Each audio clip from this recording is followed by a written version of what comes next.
The city of New Avalon was a world of light, sound, and movement. From the sky, it looked like a giant machine, towers glowing like stars, flying cars humming across the upper levels, and neon signs floating in the air. But far below all that brightness, hidden under metal streets and power lines, there was another world. It was dark, wet, and full of echoes. The Undercity. And in that forgotten place lived a boy named Taryn Vale. Taryn was 15, thin and quiet. He wore an old gray jacket that used to belong to someone else, and his hair was always messy from the dust that fell from the pipes above. He had lived in the tunnels for as long as he could remember. He didn't know his parents. All he knew was that the city above was not made for people like him. Every morning he woke up to the sound of dripping water and the hum of electricity. He would take his little flashlight, his broken datapad, and a bag made from plastic scraps. Then he would go scavenging. He collected anything useful: old energy cells, wires, screws, and leftover food packets that drifted down from the higher levels.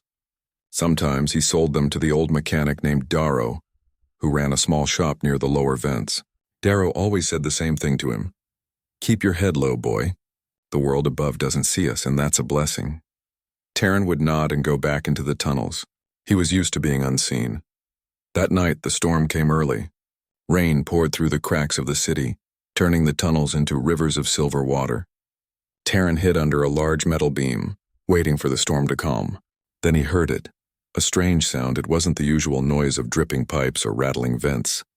It was soft, weak, like a voice calling out, but not in words he could understand. He followed the sound through a narrow path, his flashlight shaking in his hand. The air smelled like rust and ozone. Then, near an old drain, he saw something glowing. It was a person, or almost a person. The figure was sitting against the wall, breathing heavily. Her skin was pale silver, smooth like glass. Her eyes glowed faint blue, flickering like a broken star. One of her legs was bent at a strange angle, and a small metallic device near her waist was sparking. Taryn froze. He had never seen anything like her before, but he had heard stories. The Scifi, the aliens who came to Earth after the Great Expansion. They lived in the shining towers above, trading technology and knowledge with humans. But no Scifi ever came down here. And yet one was sitting right in front of him, injured and alone. She looked up, her voice trembling. "Oh, please, help, broken." Taryn stepped back. You can talk?" Her head tilted. "Translator, damaged," she said slowly, her words mixed with static. "Can't walk. Need repair." Taryn didn't know what to do. Every part of him wanted to run. She was not supposed to be here. If the patrol drones found him near an alien, they might think he did something wrong. But when he looked at her again, he saw pain in her glowing eyes. And something else. Fear. Without thinking too much, he took off his jacket and wrapped it around her shoulder. "Don't move," he said softly. "I'll help." It took all his strength to lift her. She was light. Too light, almost like she wasn't made of flesh and bone. He carried her through the tunnels to his small shelter. A place made of old containers, blankets, and a heater that worked half the time. When she saw where he lived, her eyes moved slowly across the rusty walls. "You live here?" she asked. Taryn smiled a little. "It's not much, but it's home." He laid her down and looked at her leg. The metallic part was cracked, and the inner circuits were exposed. It looked like a machine part joined with living tissue. He had seen many broken things in his life, but never like this. Still he tried. Using a few tools from his scavenger bag, an old solder stick, a piece of wire, and a small battery, he began to work. The girl watched him quietly. Her breathing slowed and the color of her eyes softened. When he touched one of the glowing cables, she flinched, but then nodded for him to continue. After an hour, the sparks stopped. The limb made a low humming sound and straightened a little. She tested it gently, moving her toes, then looked at him with surprise. "It works," she whispered. "You fixed it?" Taryn wiped sweat from his face. "It's not perfect, but you can walk now." She studied him for a long moment. "Why, help me?" Taryn shrugged. Because no one else would. For a moment, silence filled the small shelter. Then she smiled, softly, almost shyly. "My name, Lyra," she said. "Of the Scifi Star Line." "Taryn," he replied. "Just Taryn." She repeated his name slowly, as if tasting it. "Thank you, Taryn." Later that night, the storm faded. The tunnels grew quiet again, filled only with the distant hum of the city above. Lyra sat beside the heater, staring at the flickering flame. "I was running," she said suddenly. "From my own people." Taryn turned to her. "Why?" "They do not want others to know what I found," she explained. "A truth buried in your world. About humanity." He frowned. "What kind of truth?" She shook her head weakly. "I cannot say. Not yet." Her voice sounded tired, fading with each word. He could see she was struggling to stay awake, so he let her rest.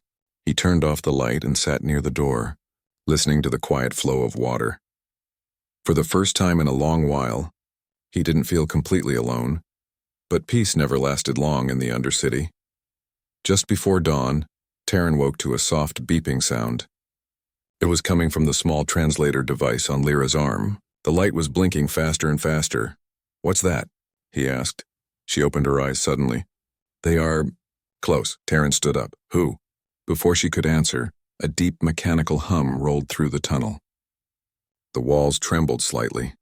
From far away came the echo of footsteps, heavy, steady, metallic. Taryn looked toward the sound. "Drones," he whispered. Lyra nodded, fear in her eyes. "They are Sarathi seekers. They track my energy signature." Taryn thought fast. "Then we have to move." She tried to stand, but her legs still shook. He helped her up, placing her arm around his shoulder. Together, they stepped into the darkness of the tunnel. The faint blue light from her eyes guided their way. Behind them, the sound of machines grew louder. The air shimmered with faint pulses of light. They were getting closer. Taryn led her through a hidden path that only he knew, a narrow pipe route behind an old generator. It was small enough for him to crawl through, but barely large enough for her. She hesitated. "It's safe," he said quietly. "Trust me." She nodded and followed. As they moved through the tunnel, Taryn's heart raced, but not from fear alone. Something inside him felt alive. For years he had been invisible, just another forgotten soul under the city. But now he was doing something that mattered. He was helping someone who needed him, someone from the stars. When they finally reached an open chamber, Taryn stopped to catch his breath. Lyra looked at him with wonder. "Human boy," she said softly, "you could have left me, but you did not." Taryn looked at her, his face serious. "Maybe people up there forgot what it means to care. But down here, it's all we have left." The faint light from her eyes reflected in the puddles around them. For a moment, the dark tunnel looked like a sky full of stars. Then she whispered, almost to herself, "The stars will remember you." Taryn Vale. And deep in the shadows, unseen by both, a red scanner light blinked once, then vanished. The tunnels were still dark when Taryn and Lyra stopped to rest. They had walked for hours through narrow passages, old train tracks, and forgotten chambers filled with dust and echoes. The city above had started to wake, but down here only silence lived. Taryn helped Lyra sit on a large stone pipe. Her leg was still weak, but the repair he made was holding. She smiled at him with tired eyes. "You saved me," she said softly. Taryn shook his head. "Not yet. Those machines are still out there." Lyra's small translator device flickered again, glowing faint green. "The Seekers. They will not stop easily," she said. "They follow my energy trail. They must not find what I carry." Taryn looked at her curiously. "What are you carrying?" She reached into a small silver pouch on her belt and pulled out a tiny glowing cube. Inside it, lights moved like water. "It is a memory crystal," she said. "It holds records, proof of something the Sarathi do not wish to share." He leaned closer. "Proof of what?" She looked straight into his eyes. "Proof that humans are not what the stars think."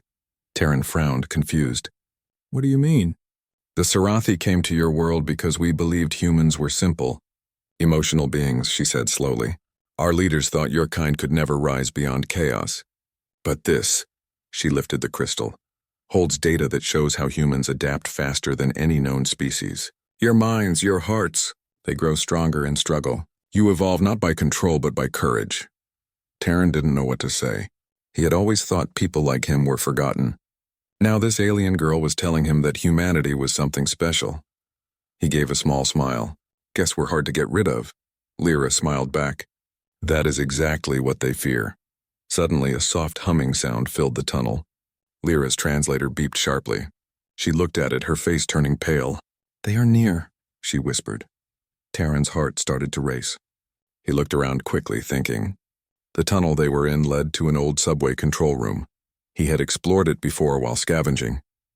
Inside, there were still working panels, power relays, and a few ancient defense units left from the old city wars. "Come on," he said, helping her up. "I know a place." They hurried through the tunnel, their footsteps echoing softly. The air smelled of dust and metal. When they reached the control room, Taryn pulled open the rusted door. The space inside was wide and full of old machines. "This is it," he said proudly. "I found this place last year.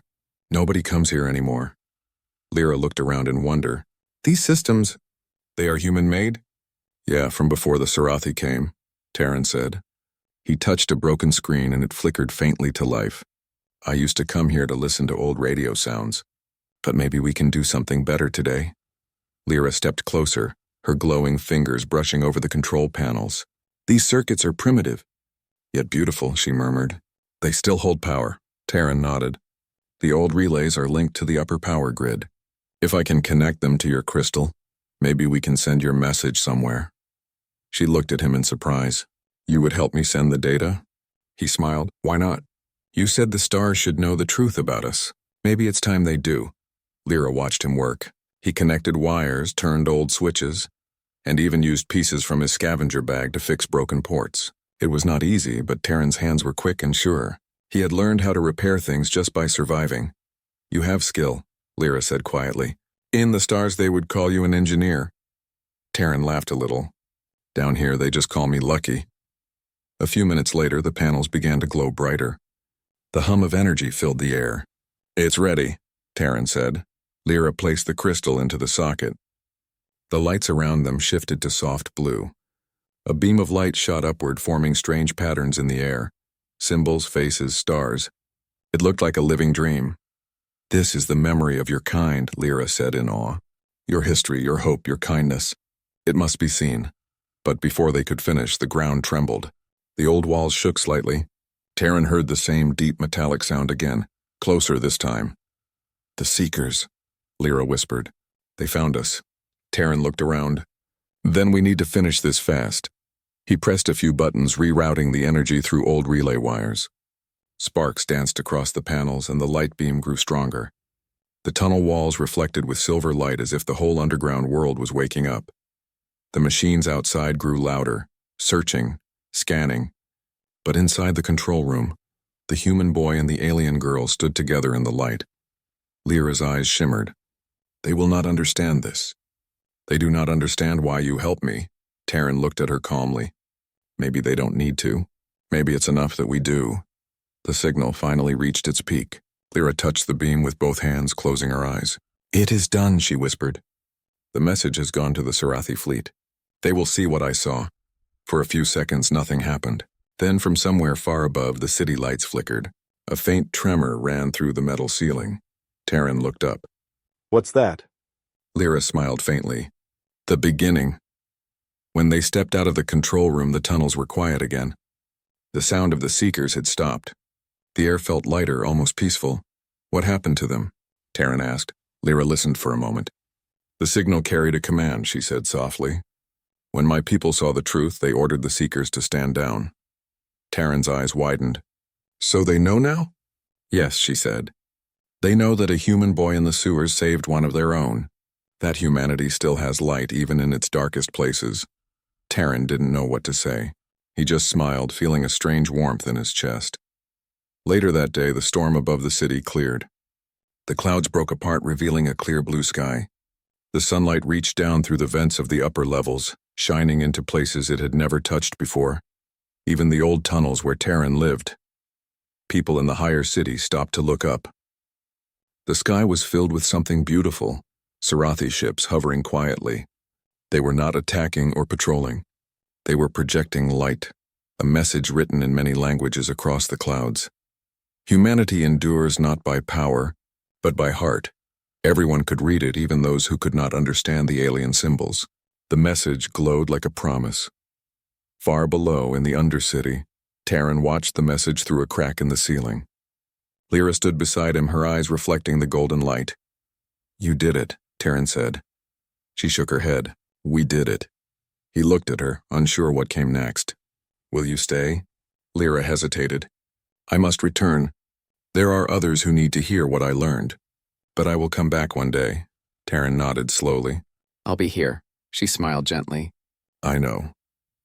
Then she raised her hand and a small light floated from her palm, a silver orb that glowed softly like a tiny moon. She placed it in his hand. When you see this light, look to the sky. It means I am thinking of Earth. He held it carefully. Thank you, Lyra. She turned, her figure glowing brighter as a beam of soft blue light surrounded her. Then in a shimmer of energy, she was gone. That night, Taryn sat by his small heater again, the silver orb resting beside him. The tunnels were quiet, but they no longer felt empty. He looked up through the crack in the ceiling and saw the faint stars shining above the city towers. They seemed a little closer now. He whispered to himself, maybe the stars will remember me too. And somewhere high above, among the ships and clouds, a blue light flickered back, as if answering him.